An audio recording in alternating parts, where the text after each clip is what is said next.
주님의 말씀입니다. 경청하십시오. 어떤 사마리아 사람은 여행하는 중 거기 이르러 그를 보고 불쌍히 여겨 가까이 가서 기름과 포도주를 그 상체에 붓고 싸매고 자기 짐승에 태워 주막으로 데리고 가서 돌보아 주니라.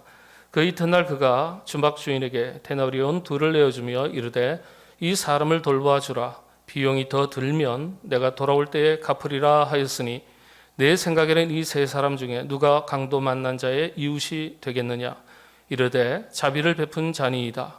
예수께서 이르시되 가서 너도 이와 같이 하라 하시니라. 아멘.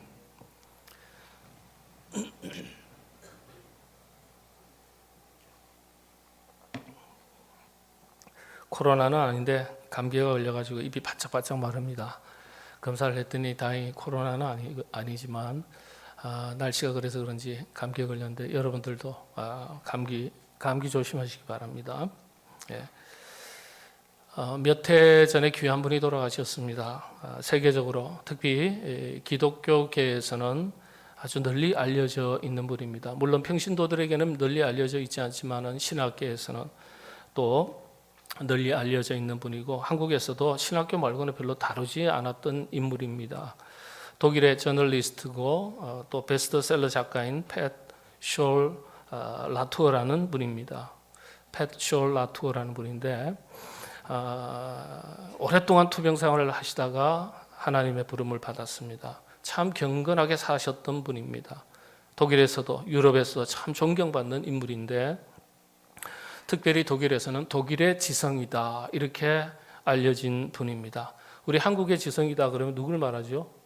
이어령 교수님을 이야기할 때가 많지 않습니까? 그래서 독일의 지성이다 그러면 이분을 이야기했어요. 팻쇼 라투어라는 분인데 그만큼 존경받는 분이었어요. 이분이 돌아가셨을 때 이분의 추도사에 제목이 있었습니다. 마지막 세계 해설가라는 제목이었어요. 마지막 세계 해설가. 유대인이었고 그렇지만 독실한 크리스찬이었습니다. 지구상의 거의 모든 나라를 방문했고요.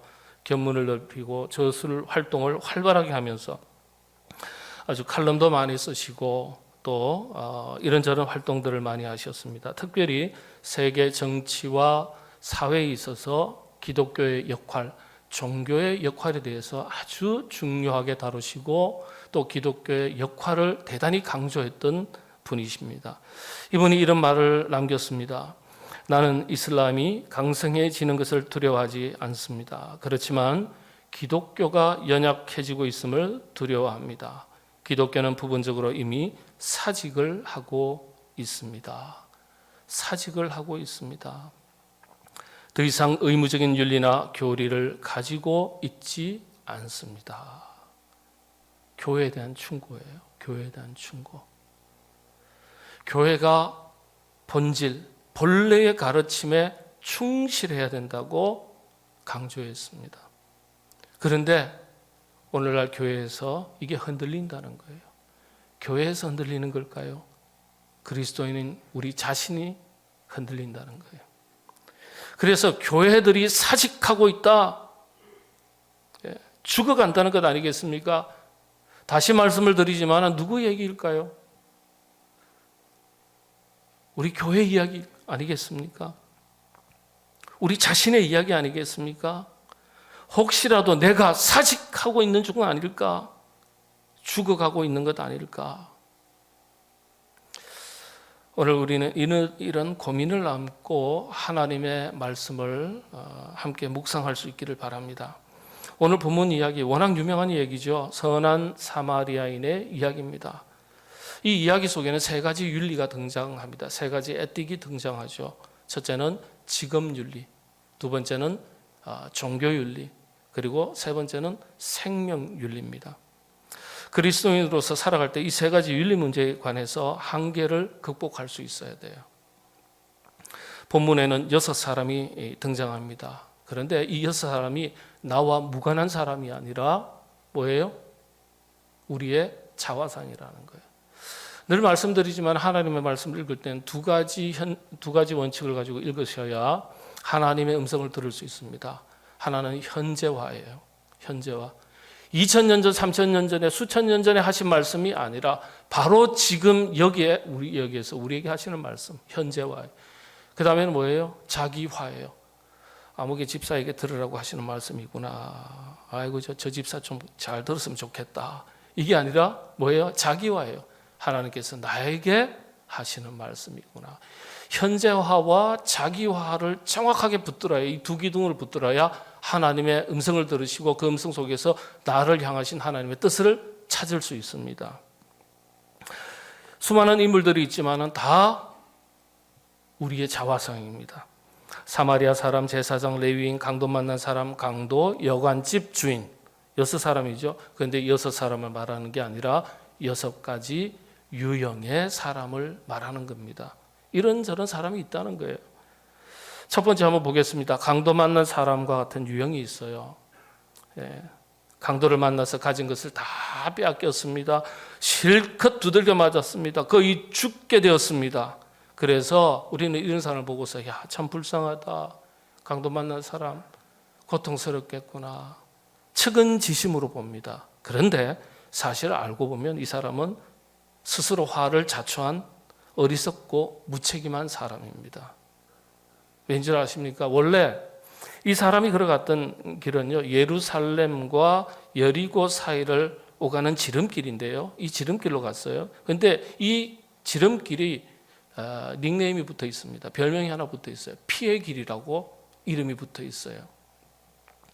옛날에 저 시골에 가면요, 높은 산 어떤 험한 골짜기에 가면은 무슨 골이라 그러죠? 우리 연세 많이 드신 어머님들 시골에 사실 때 도적골 뭐 이런 거 안 들어보셨어요? 예, 도적골. 예. 이제 우리는 뭐 다 세상하고 담쌓고 사니까 예, 도적골 그랬어요. 뭔가 이런저런 이유 때문에 마을 공동체에 있을 수가 없어서 산속에 숨어 들어가서 사는 사람들이 모여 있는 곳, 그런 뜻이겠죠. 근데 피의 길이라고 알려진 길인데, 그래서 아주 위험하기로 유명한 길이었다 그래요. 약탈하기에 좋고 강도들이 많았고, 그렇게 역사 기록이 남아 있습니다. 그래서 당시에 많은 사람들이 참 희생을 많이 당했던 곳이라 그렇게 알려져 있습니다. 그래서 비록 지름길이었지만은 당시에 누구도 혼자 그 길을 가지는 않던 그런 길입니다. 그런데 이 강도 만난 사람 무슨 사연이 있었는지 잘 모르겠지만은 그 위험한 길을 혼자 가다가 봉변을 당했던 것 같습니다. 가만히 놓고 생각하면 참 안타까운 일이지만, 안타까운 분이지만 가지 말아야 할 길을 간 것이 어리석은 거예요. 무모하게 길을 가다가 스스로 화를 자초한 꼴인 거예요. 그 길 가면 안 된다. 그렇게 가는 것 아니다. 그런 일 하는 것 아니다. 다 그렇게 얘기하는데 스스로 괜찮다고 생각한 거예요. 문제 없다고 생각하는 거예요. 예를 들어서 이걸 신앙생활로 바꾸면 그렇게 신앙생활을 하는 거 아닙니다. 그렇게 섬기는 것 아닙니다. 그렇게 말하는 것 아닙니다. 그렇게 행동하는 것 아닙니다. 본인은 문제 없다고 생각해요.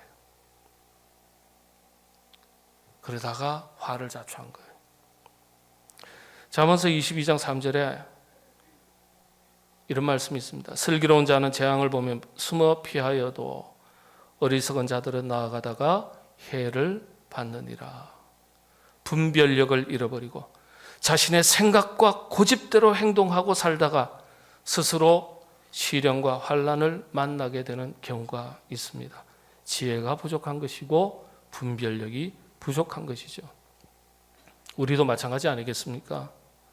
우리가 세상의 지식과 지성을 가지고 잘 살아가는 것 같아도 영적 무지함 가운데 영적 분별력을 잃어버리고 마땅히 행할 바를 알지 못하고 행하지도 못하고 영적으로 방황하며 살아갈 수 있습니다. 세상적 기준에서는 볼 때 흠잡을 것 없고 잘 사는 것 같아 보여도 영적으로는 어둠의 길, 사망의 길을 걷는 경우가 있습니다. 성경은 이 점에 대해서 분명하게 가르쳐주고 있습니다. 잠언서 14장 12절 말씀이죠. 어떤 길은 사람이 보기에 바르나 필경은 사망의 길이니라 그랬습니다. 그러니까 우리가 어떤 생각을 하고 말을 하고 행동을 할 때는 자기 객관화가 참 잘 이루어져야 건강한 사람이에요. 자기 객관화라는 게 뭐냐면 다른 사람이 다 그렇게 생각할 때 나도 그렇게 생각하는 거예요. 다른 사람이 다 아니라고 말하면 나도 아니라는 생각이 들어야 돼요.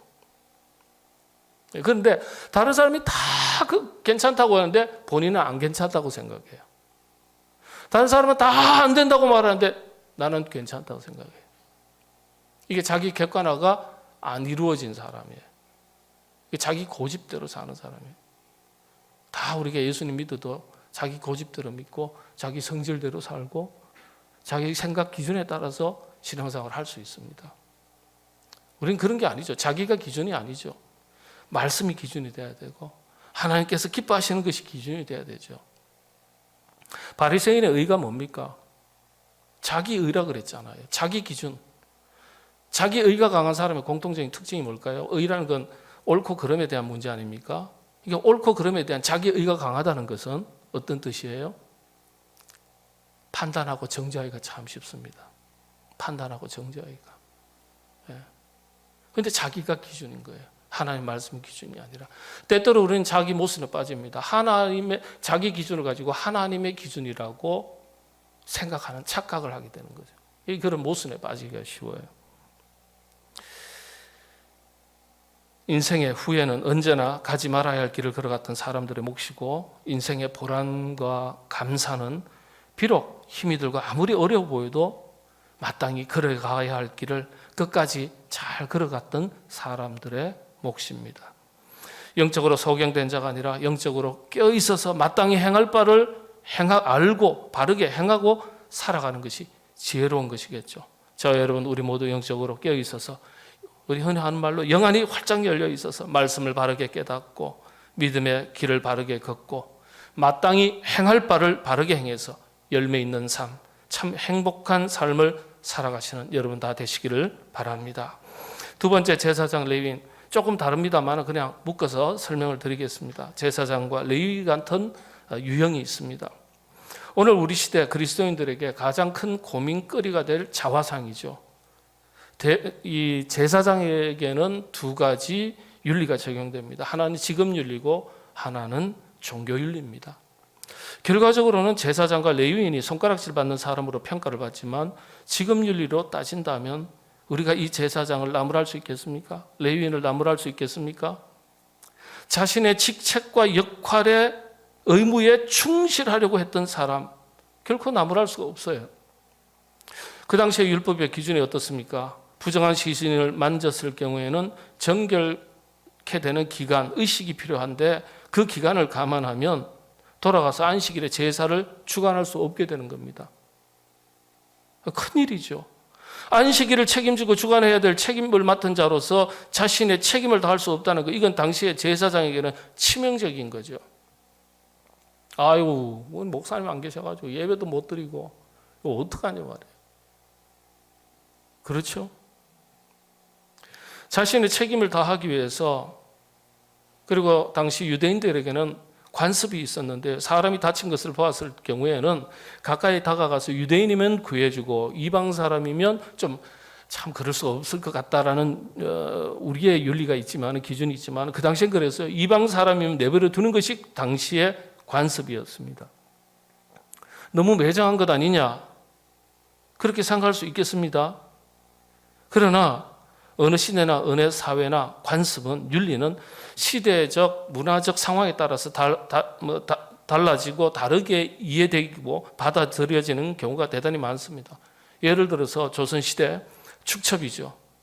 축첩제도. 해방 바로 직전까지도 남아 있었습니다.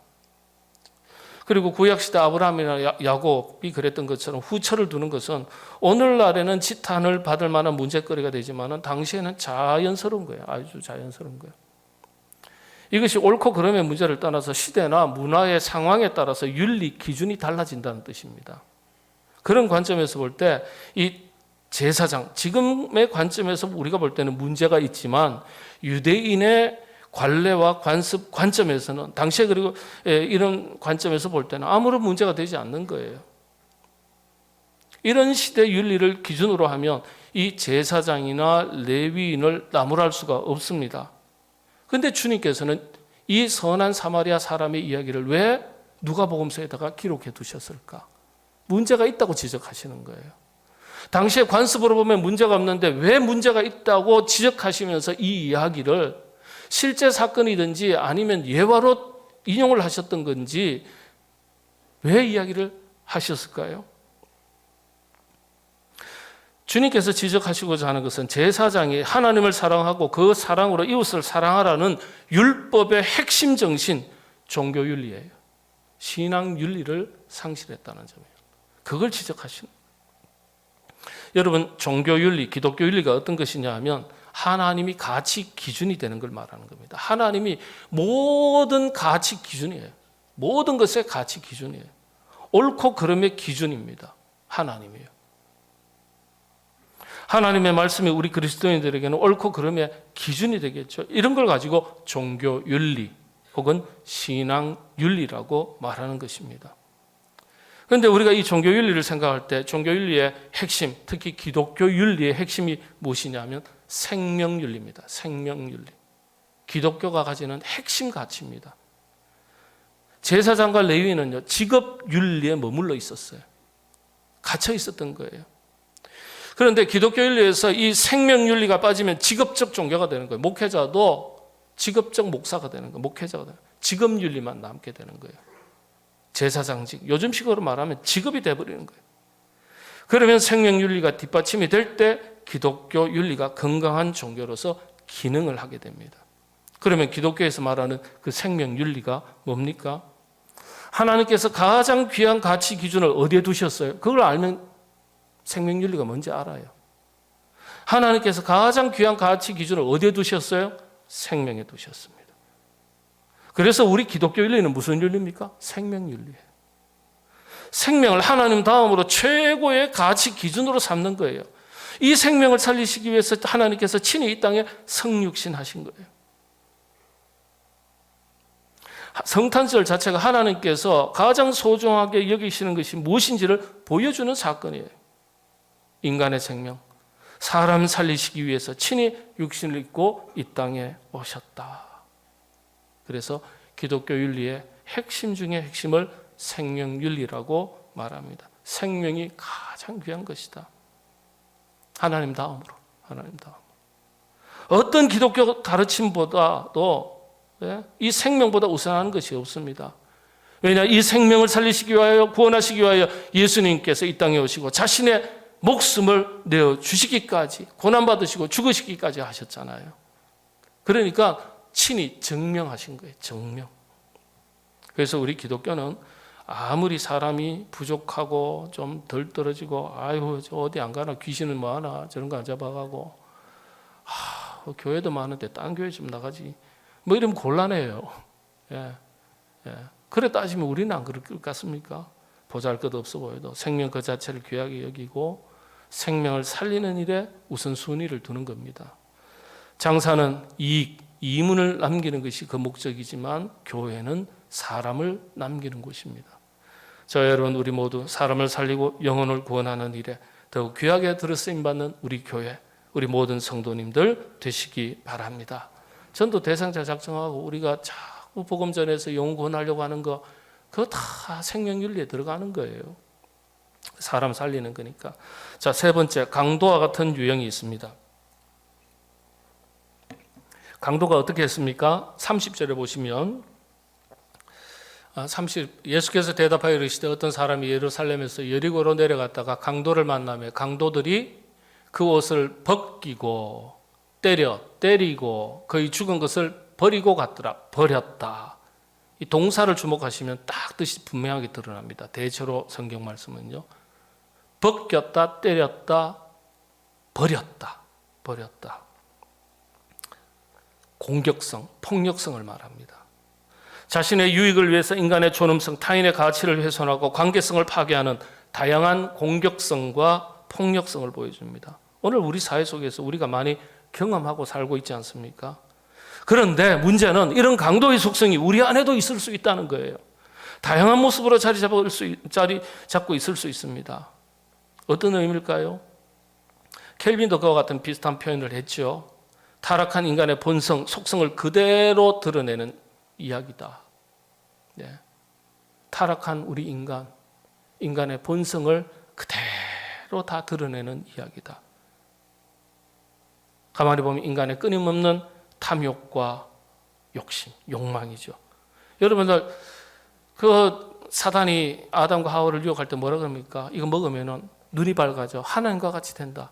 하나님과 같이 그 수준이 된다. 어떻게 되는 거예요? 그 속에 욕망, 욕심, 탐욕.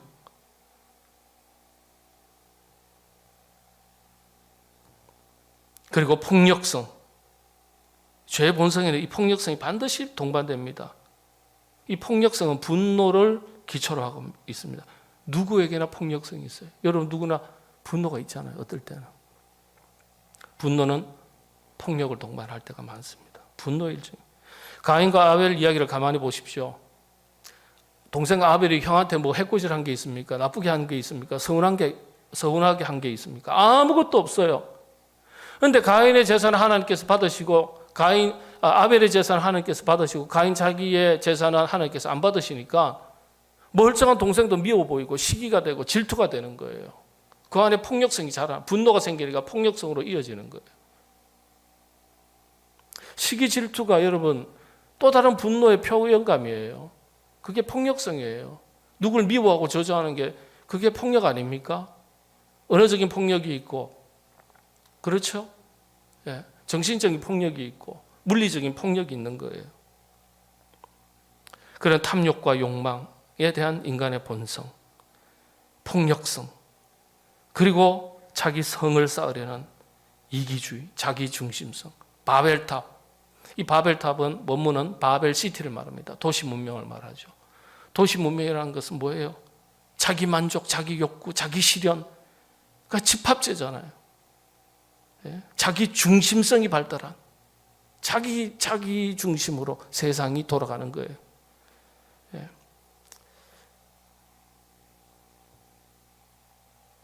이런 강도의 속성이 이게 강도의 속성이에요. 이런 강도의 속성이 우리 안에 있을 수 있는 거예요.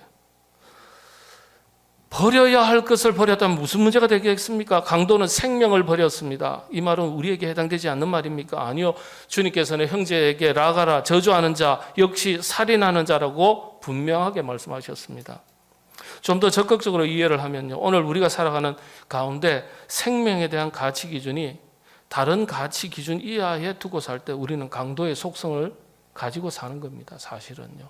누굴 미워하고 시기하고 질투하고 때또는 분노하고 이 강도의 속성이에요.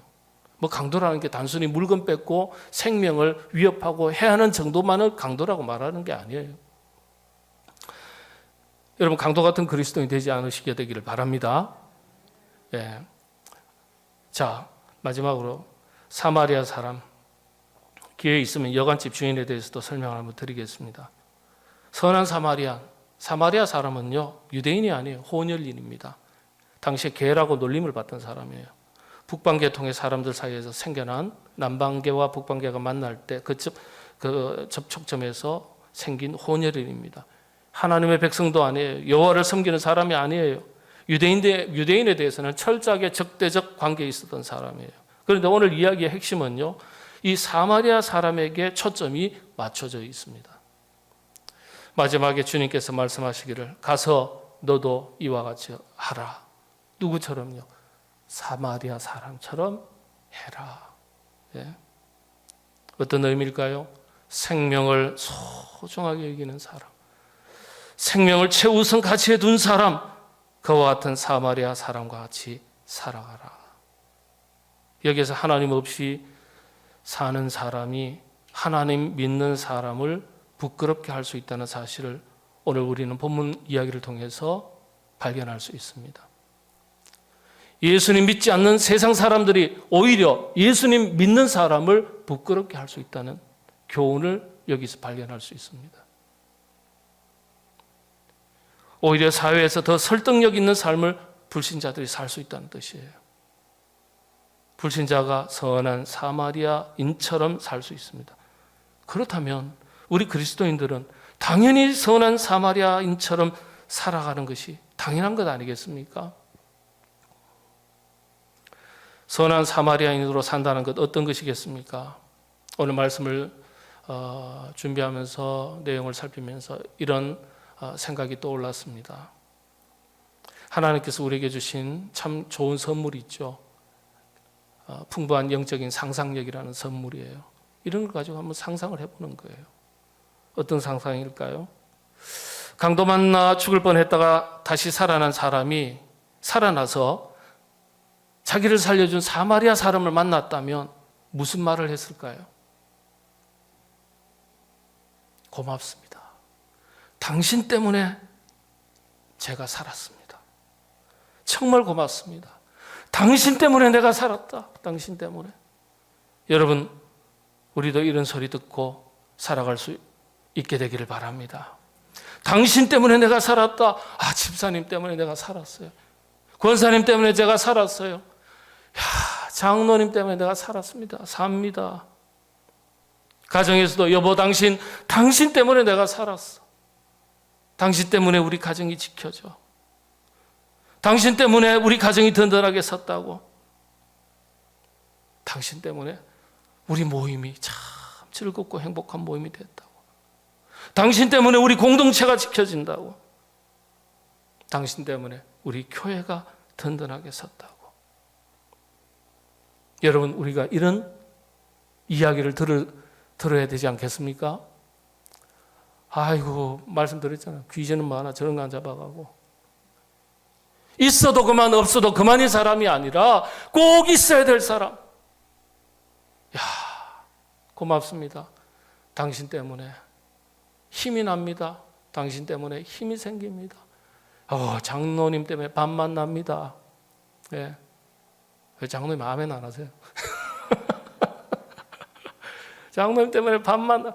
목사님 때문에 밤만 나요. 목사님 때문에 밤만 다 없어져요. 이게 아니라, 예? 안 그렇습니까?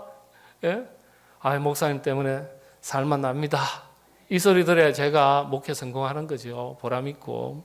여러분, 서로 그래야 돼요. 서로. 예? 아내가 남편에게, 남편이 아내에게, 부모가 자식에게, 자식이 부모에게, 엄마 아빠 때문에 나 신나요. 얘들아, 너희 때문에 고맙다. 어깨 힘들어간다. 평생 내 노래다. 감사의 제목이다. 예? 이게 얼마나 중요합니까? 여러분 다 그렇게 살아가시게 되기를 바랍니다. 하나님께 듣는 말. 사마리아 사람에 대해서 하나님께서 무슨 말씀하실까? 한번 상상해 보세요. 하나님께서 이런 칭찬하실 것 같아요. 너 참 잘했다. 그냥 지나가지 않고 너 참 잘했다. 그냥 지나가도 누가 한마디 할 사람 없는데, 그냥 지나가도 됐는데 너 참 잘했다. 이 소리 듣지 않겠어요? 제사장 레위인 어떤 소리 들을 것 같습니까? 너 왜 그냥 지나갔냐? 너 왜 손 내밀지 않았냐? 너 왜 좀 시간 내지 않았냐? 너 왜 도와주지 않았냐? 또 다른 표현으로 너 왜 봉사하지 않았냐? 너 왜 잘 섬기지 않았냐? 너 왜 마음을 열지 않았냐? 하나님께서 제사장과 레위인들에게 그렇게 말씀하시지 않겠어요? 이런 소리 듣는 사람이 아니라 너 참 잘했다. 안 해도 되는데. 그냥 가도 되는데. 누구 한 사람, 너 탓할 사람 아무도 없는데. 그럼에도 불구하고 너 참 잘했다. 이 소리 듣는 게 믿음이에요. 이 소리 듣는 게. 사마리아 사람이 자기 자신에 대해서 어떻게 느꼈을까요? 그래, 내가 참 그때 그렇게 하기를 잘했지. 내가 지나갈 수도 있었는데 지나가지 않고 내가 그렇게 하기를 잘했지. 그래, 내가 해야지. 내가 안 하면 누가 할까? 내가 그냥 지나가면 이 사람 누가 도와줄까? 누가 건져줄까? 살려줄까? 그래, 내가 해야지. 내가 그렇게 하기를 참 잘했지. 뿌듯할 것 같아요. 뿌듯할 것 같아요. 여러분 그렇지 않습니까? 신앙생활도 그래, 내가 청소해야지. 왜 나만 청소하냐고. 아니, 그거 아니에요. 또 누가 이런 말 한 줄을 아시고 착각하시면 안 돼요. 그런 말 한 적 없습니다. 내가 청소해야지. 그래, 내가 도와야지. 안 할 수도 있지만 내가 안 하면 누가 할까? 이 생각 가지고 하는 사람, 그게 믿음이에요. 그게 믿음. 제사장 레위, 이 한 사건만 가지고 보면 하나님께서 뭐라 그러시겠어요? 네가 그러고도 제사장이냐? 네가 그러고도 레위인이냐? 왜 돕지 않았냐? 너 할 수 있었는데 왜 안 했냐? 그러고도 네가 그리스도인이냐? 이런 소리 우리가 듣지 않도록 노력해야 되겠습니다. 헌신해야 될 일, 손 내밀어야 할 일, 도와줘야 할 일, 시간, 물질 들여야 할 일, 섬겨야 할 일, 십자가 져야 할 일. 그런데 이런 일 만나면 피하고 도망가는 참 약은 사람들 있습니다. 슬슬 도망갑니다. 피합니다. 칭찬받지 못합니다. 이런 일 만났을 때, 생겼을 때 지나가는, 도망가는 사람이 아니라 마땅히 내가 해야 할 일인 줄 알고 할 줄 아는 그 사람. 안 할 수도 있지만은 사람 살리는 일, 교회 든든하게 세우는 일, 이 세상을 아름답게 만들어가는 일, 내가 해야 될 일인 줄 알고 마땅히 행하며 살아가는 그 사람이 믿음 있는 사람입니다. 여러분들 그런 믿음 있는 그리스도인들 다 되시기 바랍니다. 마지막 얘기 하나 들려드리고 마치겠습니다. 우리 장로님도 기도하셨지만 저희도 기도하고 있지만은 튀르키예 금세기 6번째로 큰 대재앙 지진을 만나서 벌써 4만 명이 훌쩍 넘었습니다. 희생자가 그렇게 많습니다. 원래 터키라고 부르다가 터키 옛날 이름이 튀르키예. 근데 이 튀르키예는 예전에는 투르크라고 그렇게 불렀습니다. 투르크를 중국에서는 한자로 돌궐이라고 적었습니다. 돌궐. 근데 중국식 발음은 투키에라고 되어 있어요. 흔히 이 터키를 가리켜, 튀르키예를 가리켜 우리가 무슨 나라라고 부르죠? 형제의 나라다. 그렇게 부릅니다. 그도 그럴 것이 미국 6.25 전쟁이 터지니까 미국, 영국 다음으로 가장 많은 군인을 우리 한국에 파병했습니다. 15,000명 정도 파병했고 약 700여 명이 사망했고 2,000여 명이 부상을 당했습니다. 그래서 6.25 때 우리나라에 와서 우리를 위해서 피를 흘려줬기 때문에 우리가 형제의 나라다 그렇게 말하는 것으로 알고 있습니다. 틀린 것은 아니지만은 형제의 나라라는 이 표현은요 여기에서 출발하는 게 아니에요. 원래 이 튀르키예 사람들 돌궐족은요 저 서쪽에서부터 이 한반도의 북쪽 지역 만주까지 한때 중원을 지배했던 사람들입니다. 고구려 시대에 이 돌궐족과 우리가 교류가 참 많았습니다. 그때 이 돌궐족이 한반도에 유입이 되었습니다. 그리고 고려시대, 조선시대를 거쳐서 근대사회, 근세사에 이르기까지 이 돌궐족은 우리와 함께 살았습니다. 그리고 지금도 함께 우리와 살고 있습니다. 유목민이기 때문에 한반도에 들어와서 짐승 잡는 일을 주로 맡아서 했습니다. 그래서 이 사람들을 조선 중기 이후에는 백정이라고 했습니다. 주로 짐승 잡는 사람. 그런데 눈 색깔도 회색도 있고 파란색도 있고 브라운 색깔도 있어요. 이목구비가 뚜렷하고요. 눈썹이 짙고요. 이 선교사님이 다 기록에 남긴 거예요. 그런데 천한 짐승 잡는 일을 했으니까 왜냐 유목민이니까 그런 거 잘 하잖아요. 그 대를 이어서 그리고 우리 한국은 순혈주의, 혈통주의가 강하기 때문에 이런 우리와 혈통이 조금 다르다 인식되면 굉장히 배타적이었어요. 마을 안에 살 수가 없는 거예요. 동구 밖에 살아야 돼요. 예? 이게 언제까지냐? 불과 100년 전까지만 해도 이 백정들이 돌궐족들이 동구 밖에서 살았습니다. 우리 한반도 땅에 몇 대째, 수십 대째 살았어요. 선교사님들의 기록을 보면 말씀드린 대로 눈이 파랗고 광대뼈가 굵고 기골이 장대했다 그랬습니다. 한번 보실까요? 제가 뭐 인터넷에 찾아봤는데 짙은 눈썹, 움푹 들어간 눈, 검은 피부, 엷은 눈동자, 덥수룩한 수염. 제가 선생님이 한 일주일만 하면 안 깎으면 이래 되거든요. 저렇게 뭐 짙은 눈썹은 아닌 것 같고 검은 피부 색깔, 키는 180cm 이상. 주변을 한번 보시죠. 가끔 보면은 이목구비가 뚜렷한 분이 있어요. 그죠? 유전자 검사를 한번 해봐야 되나. 예. 그 다음 한번 보실까요? 조선시대의 근대 구한말의 백정 사진입니다. 실제 우리와 함께 살았어요. 그 다음에 또 다른 사진이 있습니까? 그건 나중에 볼게요. 이 백정에 대한 자료들이, 사진들이, 기록들이 굉장히 많이 남아 있고 고려 시대부터 고려 시대, 조선 시대 역사 기록이 실록에 다 남아 있습니다. 경상남도 진주에 가면 선교사님이 세운 100년이 넘은 진주교회가 있습니다. 선교사님께서 그 지역을 돌아보시다가 이 백정들이 사는 동구박 마을을 들리게 됐습니다. 이들도 전도해서 구원받아야 할 텐데 하고 교회로 초청을 했어요. 데리고 왔습니다. 1909년 5월 9일에 데리고 왔습니다. 기록이 그대로 있습니다. 이런 건 여러분이 자료를 못 찾을 거예요. 1909년 5월 9일에 딱 데리고 왔는데요. 교인들이 막 발칵 뒤집어진 거예요. 어떻게 이 인간 같지도 않은 순 평민도 아닌 천민, 이 백정들을 갖다가 거룩한 교회에 발을 들이게 할 수 있느냐.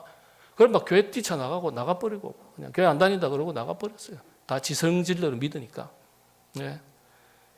그런데 이거 뭐 말려도 되나요? 교인들 막 교회 떠나가 버리고 선교사님이 곤욕을 치르는데 그 중에 장로님 한 분이 나간 사람들 찾아가서 설득을 합니다. 이 사람아, 저 사람들도 구원받아야 될 사람들이다. 백정이 무엇이고 양반이 무엇이냐. 저 사람도 다 구원받아요. 양반도 구원받고 노비도 구원받고 종놈도 구원받고 다 받아야 된다. 우리가 교회에서 받아들이자. 세상 사람들이 안 받아들여도 우리가 받아들여야 된다. 이 장로님 한 분이 그렇게 설득을 해서 마침내 다 설득이 돼서 1909년 8월 1일 한 3개월 뒤죠. 처음으로 대한민국에서 백정들과 우리 크리스찬 성도들이 같이 예배를 드리게 됩니다. 그리고 나서는 이 백정 인권 회복 운동을 시작을 합니다. 골기 운동을 처음에서 하게 되는데 진주에서 시작이 됐습니다. 이 운동을 형평운동이라고 그럽니다. 형평운동. 그리고 한반도 곳곳에서 퍼지게 됐습니다. 저게 그 당시에 포스터예요. 포스터. 예. 그 진주에 가면 저 기념비가 처음에 다 같이 모여서 백정들도 구원받아야 될 대상이다 하고 인권운동 하던 첫 골기대 했던 자리에 저 동상이 서 있습니다. 예. 사실 고구려, 고려, 조선 그리고 건세사에 이르기까지 튀르키예 혈통들이 한반도에 유입되어서 우리 혈통과 섞여 있습니다. 그래서 형제의 나라라고 말하는 거예요. 유전자 분석에 따르면 100% 한국 사람 없습니다. 몽고계 몇 퍼센트, 북방계 몇 퍼센트, 남방계 몇 퍼센트, 일본계 몇 퍼센트, 돌골계 몇 퍼센트 쫙 이렇게 연결되어 있습니다. 더욱 놀라운 것은요. 6.25 때 한국에서 전쟁이 일어나자 형제의 나라 대한민국에 왜 빨리 파병하지 않냐고 고등학교, 대학교, 터키에 고등학교, 대학교에서 시위, 데모가 일어났어요. 항의 시위가 일어났어요. 우리와 피를 나눈 사람이라고 그렇게 인식한 거예요. 고구려 사람, 고려 사람, 여러분들 중원에서 울란바토르를 중심으로 해서 몽골, 돌골 제2제국을 만들 때 그 나라 전체가 40만 명이었습니다. 근데 20만 명이 고구려 유민입니다. 20만 명이 투르크족이에요. 합해서 돌골 제2제국을 세웠습니다. 돌골 제국이 한때 융성하게 번성하다가 약화되면서 서쪽으로 물러가면서 지금의 터키에서 오스만 투르크 제국을 세울 때 고구려 유민들이 거기까지 따라가서 2만 명이 오스만 투르크 제국을 세울 때 일조를 합니다. 그리고 그곳에 정착해서 영구히 삽니다. 혈통이 다 섞였어요. 그런데 이런 역사적 사실을 터키의 중학교, 고등학교에서 다 가르칩니다. 그러니까 터키 사람들은 우리를 형제 나라라고 보는 거예요. 혈통이 우리 안에도 섞여 있는 거예요. 김시성의 약 20%가 돌글족을 선조로 두고 있다는 조사가 있습니다. 제가 2부 예배 때 단국대학교 생물학과 교수 김옥 교수님에 대해서 이분의 DNA 연구를 이야기를 했는데 세상에 우리 김홍진 장로님 잘 아시더라고요. 네.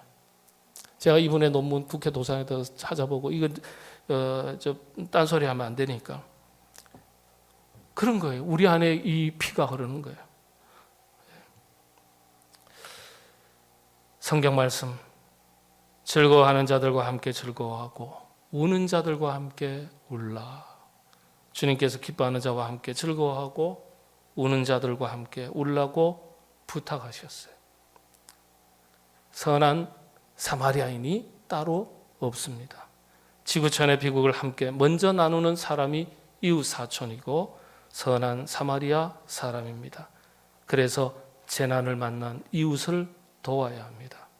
우리 모두 가서 이와 같이 하라는 주님의 말씀을 기억하고 사랑을 나누는 세상을 아름답게 바꿔 나가는 일에 믿음의 백성으로서 자랑스럽게 살아가시는 여러분 다 되시기를 바랍니다. 기도하겠습니다. 가서 이와 같이 하라. 가서 너도 이와 같이 하라.